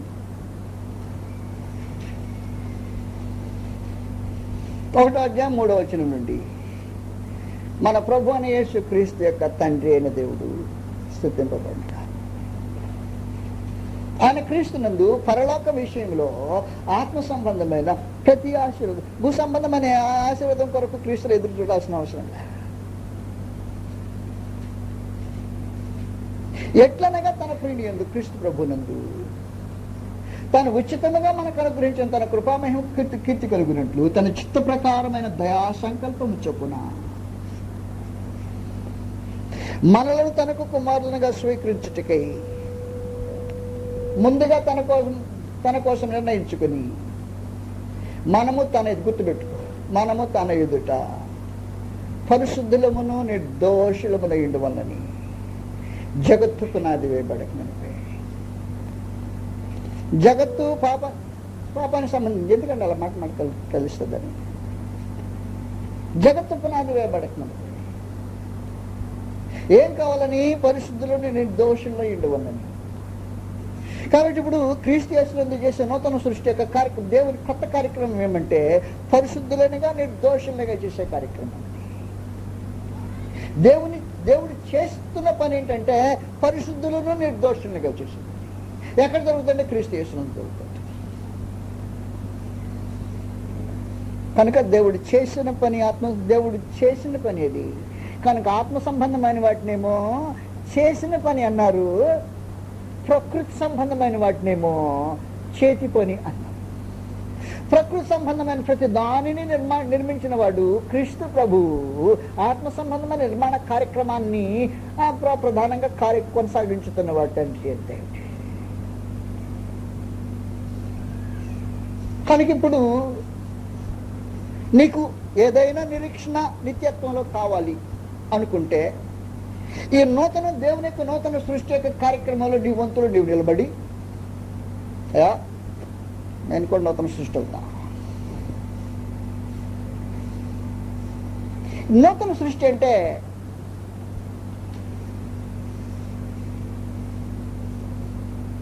కొత్తదనము, నూతనమైన అని 2 మాటలు ఉన్నాయి మనకి తెలుగులో. 2కి ఒకే అర్థం దాదాపుగా. కానీ గ్రీకులో అలాంటి అర్థం లేదు, వేరే వేరే అర్థాలు ఉంటాయి. ఒక మాటకి అర్థం ఏంటంటే నియోస్కి, టైంలో ప్రారంభము అన్నమాట. Beginning in time. కొత్తది అన్నాం అనుకో, ఏది కొత్తది? ఈ షర్ట్ కొత్తది అంటే ఏమన్నమాట, ఇది కొత్తగా వేసుకున్నా. ఇల్లు కొత్తది, కొత్తగా కట్టారు, ఇప్పుడే ప్రవేశం చేయబోతున్నారు, కొత్త ఇంట్లోకి వెళ్ళబోతున్నారు, కొత్తది. ఎందుకంటే టైం అన్నమాట. దేవుని యొక్క కొత్త నూతన సృష్టి కొత్త, అలాంటి కొత్తది కాదు ఇది. ఇది ఎలాంటిదో తెలిసిన, ఇల్లు చలకాలం అయింది కట్టి, దీని మధ్యలో గోడలు పాతబడిపోయాయి, కొన్ని చోట్ల రాళ్ళు రాలిపోయాయి, కొన్ని చోట్ల సిమెంట్ పోయింది, అక్కడక్కడ క్రాక్ ఇచ్చేసింది, ఇల్లు కొంచెం డ్యామేజ్లో ఉంది. దీన్ని నూతనమైన సృష్టిగా చేయాలి. అప్పుడు ఏం చేస్తాడు? ఇల్లు పగలబడి కొత్తది కడితేనేమో, ఇల్లు పగలబడి కొత్తది కడతాడా? నేను జాగ్రత్త ఉదాహరణ చెప్తాను, జాగ్రత్త. నీకు ఇంట్లో పాతబడిన దేశాలు ఉన్నాయి. దేశాలని తెలుసు కదా నీకు? దేశాలు పాతబడినాయి. పాతబడినట్టు ఇచ్చేసి నాకు కొత్తది ఇవ్వమంటే ఆయన ఇది తీసుకుని కొత్తది ఇస్తున్నట్టు కాదు. ఈ పాతబడినట్టుని కొలువులో వేసి కాల్చి దానిలో ఉండే మడ్డిని తీసేసి కల్మషం అంతా కొట్టేసి కొత్త రేకుని చేసి ఆ రేకుని మళ్ళీ కొత్త వస్తువు చేసాడు అనుకో, అది క్వాలిటీలో కొత్తదైంది. పాత వస్తువే, వస్తువు పాతదే, కానీ అది కొత్త వస్తువు. ఇప్పుడు ఏది కొత్తదైందంటే పాతదే కొత్తదైంది. పాతదే కొత్తదవడానికి దాన్ని కొద్దిగా పూసేలా ఏం చేశాడు? దాన్ని కాల్చి దాన్ని ఉండే మడ్డిని పోగొట్టి ఆ తర్వాత ఇప్పుడు కొత్తగా దాన్ని రేకుగా మలిచి ఆ మలిచిన రేకుని మళ్ళా వస్తువుగా తాగొట్టేటి. ఎక్కడదా ఈ కొత్తది అంటే భలే కొత్తగా ఉంది, ఎక్కడదంటే అదిగా మనం 2 డేక్షలు ఇచ్చాము ఆయనకి, ఆయన తీసుకెళ్ళాడు, కొలువులో పెట్టాడు, కొలువులో పెట్టి బాగా వేసాడు, సాగొట్టాడు, సాగొట్టి ఇది చేసాడు అన్నమాట. అందువల్ల దేవుని యొక్క నూతన సృష్టి ఉందే, నీ పాతోడినే అని చేతికి ఇవ్వాలి, కొత్తోడు కాదు. నీ పాతోడినే ఇవ్వాలని చేతికి, అయ్యా ఇది పాతది, ఇది నాకు అక్కర్లా, నన్ను ఇప్పుడు నూతనంగా చేయమంటే ఆ మనిషే, ఆ దేహమే, ఆ కళ్ళే ఆ ఒళ్ళే. ఆ కళ్ళు ఆ ఒళ్ళోనే ఏం చేస్తాడంటే ఇప్పుడు ఏం చేస్తాడు? సామాన్లో కొత్తది చేస్తాడు. అది దేవుని చేతి పని కదా, అది దేవుడు చేసిన పని. ఇది ఆత్మ సంబంధమైంది. అలాంటి కార్యక్రమము అపోస్తలుల కార్యం 2వ అధ్యాయంలో ప్రారంభమైంది, కొనసాగుతూ దాదాపు ఇప్పుడు 1900 చిల్లర సంవత్సరం 2000 సంవత్సరాలు వేసుకో జరుగుతూ ఉంది. ఇది ఎంతకాలం కొనసాగుతుందో తెలియదు. ఆయన కార్ఖానా ముగించాడా? భూమి ఆకాశాలు ఎత్తేసాడు అన్నమాట. ఈ కార్ఖానా ఎందుకు ఉన్నాడండి? దీనికోసమే ఉంచాడు ఈ భూమి ఆకాశాలు. ఈ కార్ఖానా ఎత్తేసాడంటే భూమి ఆకాశాలకు అవసరం లేదు, మీద కాల్చేయండి, ఎందుకు వేస్ట్ అయ్యాలన్నమాట. వేస్టేజ్ ఇది. కనుక క్రీస్తు యేసునందు దేవుడు చేసే నూతనమైన సృష్టి కొరకే ప్రభువైన క్రీస్తు పోటుబడి ఈ మహాసృష్టిని అంతటిని, భూమిని ఆకాశమును సమస్తమైన వాటిని తన చేతి పనిగా నిర్మించేది. సొంతగాడు తండ్రి, ఈ భూమి ఆకాశాలకు నిర్మాత చేసిన వాడు క్రీస్తు యేసు. ఇవి తాత్కాలికమైన దేవుని నిత్య సంకల్పానికి తాత్కాలికమైన అరేంజ్మెంట్స్ మాత్రమే. నిత్యమైన సంకల్పం ఉంది, తన ఎదుట పరిశుద్ధులను నిర్దోషులుగా చేయవనని జగత్తు పునాది వేయబడక మనకు ఆయన శాశ్వతమైన సంకల్పం కొరకు తాత్కాలికమైన అరేంజ్మెంట్ చేయమని తండ్రి అని దేవుని ఆదేశ ప్రకారము క్రీస్తు యేసు భూమి ఆకాశం సృజించడం జరిగిందన్నమాట. మీకు అర్థమైందా? అర్థం కాకపోతే మళ్ళీ రేపు వచ్చినప్పుడు సంగతులు చూస్తారు.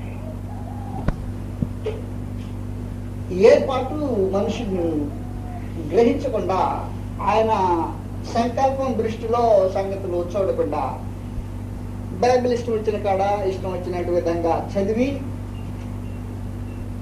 ఇష్టం వచ్చిన నిర్ణయాలు చేయటం జరిగింది అన్నమాట. అందువలన కరెక్ట్గా మహాదేవుని యొక్క ఉద్దేశం ఏంటి, ఎందుకు ఈ కార్యక్రమాలు జరిగిస్తూ ఉన్నాడు అనే సంగతులు తెలియకుండా పోతున్నాయి.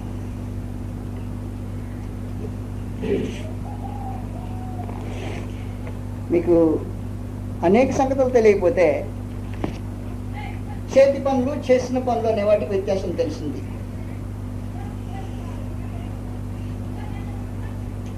చేతి పనులు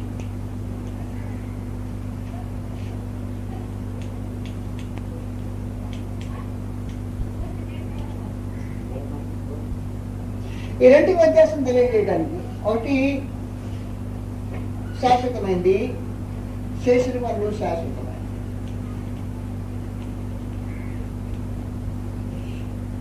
చేతి పనులు తాత్కాలిక.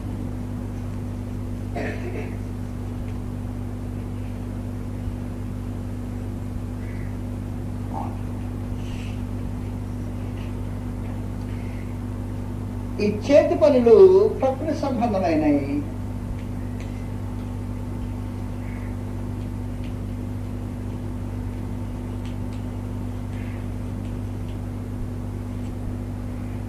ఇవి ఆత్మ సంబంధమైనవి.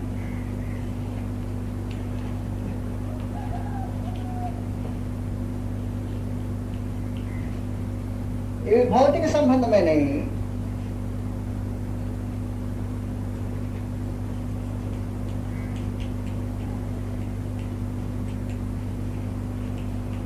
ఇవి పర సంబంధమైనవి.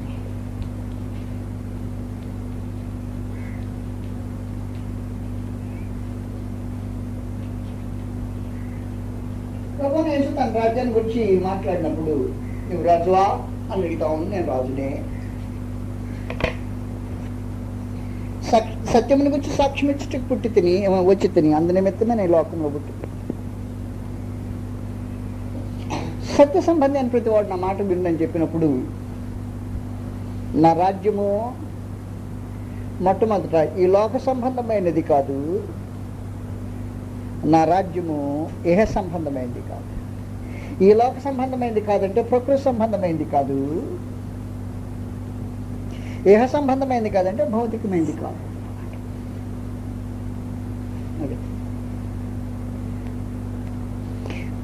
ప్రకృతి సంబంధమైంది, భౌతికమైంది అనే మాట మీరు తాటిగా తెలుస్తూ ఉన్నాయి.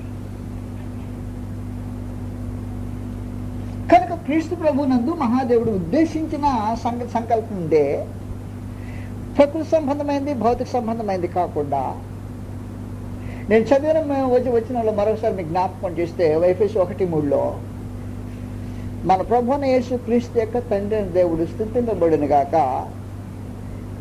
ఆయన పరలోక విషయములు, పరలోక విషయంలో ఆత్మ సంబంధమైన ప్రతి ఆశీర్వాదం మనకు, పర సంబంధమైనవి ఆత్మ సంబంధమైన ఆశీర్వాదం మనకు అనుభవించు. ఈ రోజున మన మధ్యలో జాన్ బాబు మనకి వివరించిన సంగతులు మీకు జ్ఞాపకం మీకు తెలుసుంటే, వాస్తవంగా మనుషులు ఎందుకు శ్రమ అనుభవించారు అనేదాన్ని సంపూర్ణంగా కంక్లూడ్ చేస్తుంటే బాగుంటుంది. ఎందుకు శ్రమ అనుభవించారు? ఈ లోకం వాళ్ళది కాదు. వీరు ఎక్కడి నుంచి వచ్చారు? మహాశ్రమల నుంచి వచ్చారు. వారు గొర్రెపిల్ల రక్తంతో తమ వస్త్రాలను ఉతుక్కున్నారు. వారు దేవునికి అని క్రీస్తుకుని యాజకులుగా ఉంటానికి. వీరెవరు? వాళ్ళు ఎక్కడున్నారు? ఇది ప్రకృతి సంబంధమైన వారు, భౌతిక సంబంధమైన వారిగా జీవించితే ఈ లోకంలో శ్రమ అనుభవించడానికి అవసరం ఉండదు. ఎందుకు అవసరం ఏముందంటే జాగ్రత్తగా ప్రతి ఒక్కటి అడ్జస్ట్ అయిపోయేది. దండం పెట్టమన్నాడు, దండం పెట్టేది, వంగమన్నాడు వంగేది.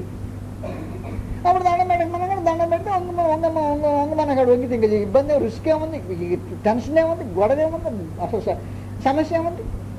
వాస్తవంగా కానీ మీరు వణకరు బెణకరు. ఏం కథ అంటే మేము భూ సంబంధమైన సూత్రాల మీద జీవించే వాళ్ళం కాదు. మా సూత్రాలు పరలోకం నుంచి వస్తాయి. మా రాజు పరలోకం అన్నాడు. అక్కడి నుంచి ఆదేశాలు వస్తాయి. ఆ ఆదేశాల మేరకే మేము భూమి మీద జీవించాల్సిన అవసరం ఉంది. అలాంటి చేయటానికి ఒక సృష్టి యొక్క కార్యక్రమం తండ్రి అని దేవుడు చేసి క్రీస్తు చేసి.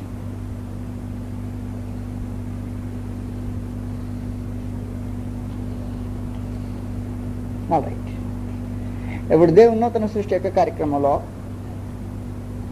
మొట్టమొదట పాపము మానవ సమస్య కనుక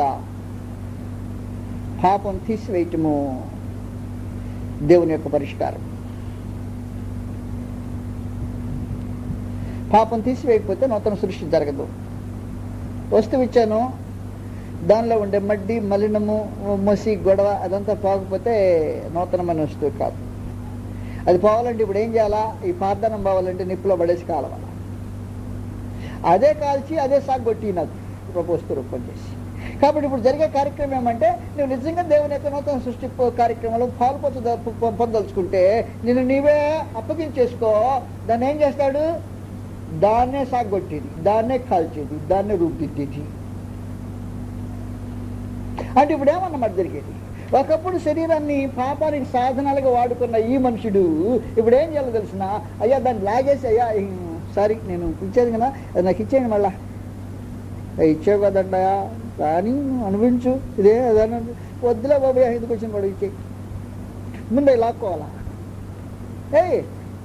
ఇచ్చినాయి లాక్కోవాలా? ఏమేమి ఇచ్చుంటావు? నువ్వేమేమి అప్పగించావో పాపానికి సాధనాలుగా ఏ అవయవాలు అప్పగించబడ్డాయో వాటిని లాక్కొని నీటికి సాధనాలు గీయటానికి మనుషుడు సిద్ధపడాలా? అది మారు మనసు. మారు మనసు పొందంటే ఏదో పొందని కాదు. నేను అనేకసార్లు చెప్తే సంగతి నేనేదో ఇంతకుముందు సినిమాలు చూసేవాడిని అండి, అని ఎక్కువ చూసేవాడిని అండి. ఇప్పుడు ఒకటే చూస్తున్నానండి నెలకి. ఇంతకుముందు డైలీ సినిమాలు చూడలేకుండా ఉండలేనండి. ఈ రోజు ఈ నెల ఇప్పుడు ఒకటి చూస్తున్నానండి. మారు మనసు కాదు. నేను పెట్టి సీక్రెట్లు తాగేవాడిని అండి, ఇప్పుడు అప్పుడప్పుడు ఒకటి తాగుతున్నాను. మారు మనసు అది కాదు, దాని గురించి కాదు ఇప్పుడు మాట్లాడుతుంది. లాగు ముందు దాన్ని నువ్వు ఇచ్చిన అవయవం లాగేసే బయట. ఏ అవయవం అప్పగించేవాడికి? నీ చేతిని అప్పగించావా? కాళ్ళు అప్పగించావు, కన్ను అప్పగించావా, దేహంలో అవయవాలు అప్పగించావు. ఏమేమైతే సాతానుకు అదే దుర్నీతికి సాధనాలుగా నీ అవయవాలు అప్పగించావో వాటిని లాగేసుకొని నేను నీతికి సాధనాలుగా అప్పగిస్తాను అని హృదయంలో మొట్టమొదటి తీర్మానం జరిగితే మొదటి నీలా అది అలా జరగలేదనుకో, దేవుడు నూతన సృష్టి చేయడానికి అవకాశం ఉండదు. నీ వస్తువుని ఎక్కడ పెట్టావు? అయ్యా కొత్త సృష్టి, అదే కొత్త ఇదేంటి ఇది కదా నువ్వు చేయమంటుంది, ఇది కాదు లేదా ఆయన చేయి అని చెప్తాను. ఇప్పుడు నేను సువార్త చెప్తున్నాను, సువార్త చెప్తే ఏం చేస్తుంది తెలుసిన, నన్ను కాదులే ఇది ఈయన చేయి అని చెప్తున్నా. సువార్త కనమాట నాకు కాదు అన్నమాట. నేను చెప్పే పాయింట్ మీకు అర్థమైందా? ఇప్పుడు నాకైతే వేయాలి, ఇప్పుడు ఈ వస్తువునే వేయాలి. ఎవడైనా క్రీస్తునందున్న వాడు నూతన సృష్టి. అంటే ఒక నూతన సృష్టి కావాలన్నమాట. దేవుని చేసిన పని కావాలి. కాబట్టి నీవు నూతన సృష్టి కావాలని నీవు అప్పగించుకోవాలి. ఈ రోజున ట్రెండ్ అలా కాదు. మనుషులు తమను తాము అప్పగించుకోవటం కాదు. Generalised view no. అలాంటిది దేవుని యొక్క ఏర్పాటు లేదు. కనుక మొట్టమొదట నీవు నూతన సృష్టిగా చేయబడి దేవుని యొక్క అనాది ఈ కార్యక్రమంలో నీకు పాలు కావాలంటే భౌతికమైనది కాకుండా ఆత్మ సంబంధమైనదిగా చేయబట్టడానికి రోమిలకు రాసిన పత్రిక 6వ అధ్యాయంలో చెప్తున్నాడు. అది కాల్చబడితే పాతది చేస్తే కానీ కొత్తది మలవదండి అన్నమాట. రోమిలకు 6వ అధ్యాయంలో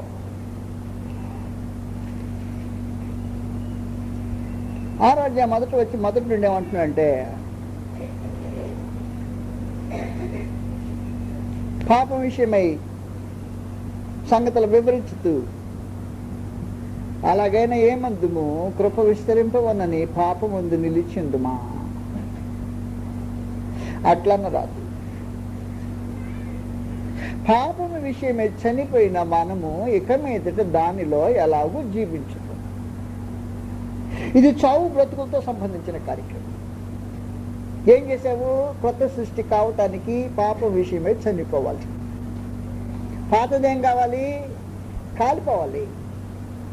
కాలిపోయిన తర్వాత ఈ కాలిపోయిన మీరు బంగారం చేసే కొట్టుకు వెళ్ళారో వెళ్ళేదో నాకు తెలియలా, చేసేటప్పుడు మీరు చూసారో లేదో నాకు తెలియలా.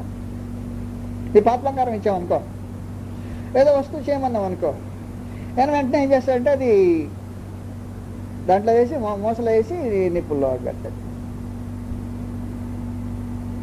వేసిన తర్వాత కొంచెంసేపు అయిపోయిన తర్వాత దాంట్లో పాదరసం ఏం చేస్తుంది తెలిసిన, పాదరసము ఆ బొస్స పొంగులు తీసుకొచ్చి ఆ బంగారాన్ని మళ్ళీ నన్ను వేరు చేస్తుంది, వచ్చేస్తారు దాన్ని.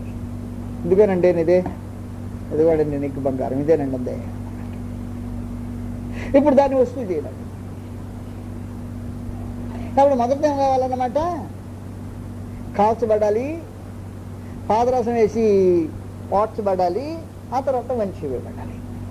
వంచి వేయబడిన తర్వాత ఇప్పుడు మిగిలింది ఏమి, ఇదండి అసలు బంగారం, ఇదంతా కల్తీ అనండి. కల్తీ తీసేసి మంచిది చెయ్య, ఆ కల్తీ తీసేసామండి, ఇప్పుడు ఏం చేయాలి నీకు, ఏదైనా కోరిన వస్తువు, ఏం కోరేవో తెలియలా, నాకు మంచి రింగ్ చేయండి, కల్తీ లేకుండా చేయండి, మిమ్మల్ని గీత వేసుకుంటే కరెక్ట్గా ఉండాలా. ఇప్పుడు ఆయన ఏం చేస్తాడంటే ఇంతకుముందు ఇచ్చిన ఆ తుక్కు దళారంతో పాటు సంపూర్ణం చేసేసి, నచ్చిందా నీకే, ఏది కొత్తదైంది, ఎక్కడో కొత్తది తెచ్చి కాదు, ఈ పాతే అది కాదు.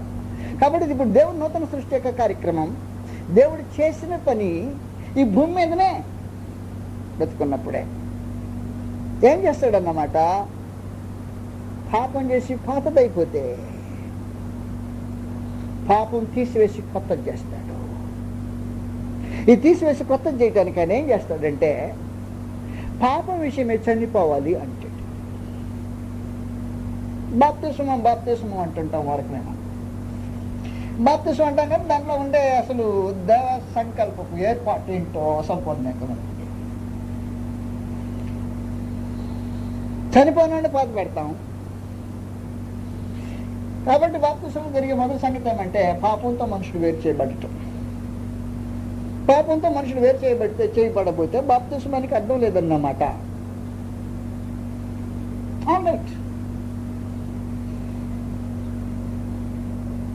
పాపం విషయమే చనిపోయిన వారిళ్ళు, పాపం విషయమై చనిపోయిన మనము,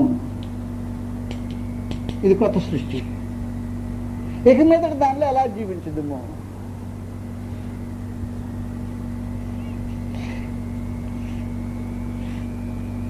క్రీస్తులోనికి బాప్తిస్మము పొందిన మనము ఆయన మరణములోనికి బాప్తిస్మం పొందింది అని మీరు ఎరుగరా.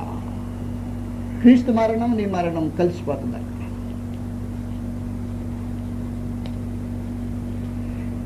క్రీస్తు మరణం నీ మరణం ఏంటి, దేంట్లో కలిసిపోయింది, బాప్తిస్మంలో కలిసిపోయింది. ఎట్ట కలిసిందంటే, క్రీస్తు మన పాపము నిమిత్తం చనిపోయాడు, మనము మన పాపముల విషయమే చనిపోయాం. నేను చెప్పేది మీకు అర్థమవుతుంది. క్రీస్తు మన పాపం నిమిత్తం చనిపోతే మనము పాపం విషయమే చనిపోయినప్పుడు అప్పుడు ఏం జరుగుతుంది అన్నమాట, చనిపోయినాడు క్రీస్తు ప్రభు చనిపోయాడు, ఇద్దరు చనిపోయిన వాళ్ళు ఇద్దరు ఒకే సమాధి చేపట్టారు. క్రీస్తులోనికి బాప్తిస్మం పొందిన మనమందరము దేంట్లో పొందామంట, ఆయన మరణములోనికి బాప్తిస్మం బాప్తిస్మం దేంట్లోకి అన్నమాట. ఇప్పుడు ఆయన మరణములోనికి బాప్తిస్మం. కాబట్టి నీ పాపముల చావు కోసం బాప్తిస్మము, పాపాల చావు కోసం బాప్తిస్మం. మనం మర్చిపోవద్దు, పాపాల చావు కోసం బాప్తిస్మము, క్రీస్తు మరణములోనికి బాప్తిస్మం. క్రీస్తు మరణంలోకి బాప్తిస్మం అంటే, క్రీస్తు ప్రభువు దేని కొరకైతే మరణించాడో ఆయన మరణంలోనికి నీవు కూడా బాప్తిస్మం పొందావంటే, ఆయన మరణం యొక్క లాభాలన్నీ నువ్వేం చేయబోతావు అన్నమాట, కలిసి పంచుకోబోతావు. క్రీస్తు మరణంలో ఉండే మనిషికి లాభం ఏంటి, ఆయన మన అతిక్రమ క్రియలను బట్టి గాయపరచబడి, మన దోషమును బట్టి నలబడి, మన సమాధానం అర్థం శిక్ష ఆయన మీద పడి, ఆయన పొందిన దెబ్బల చేత మనకు స్వస్థత.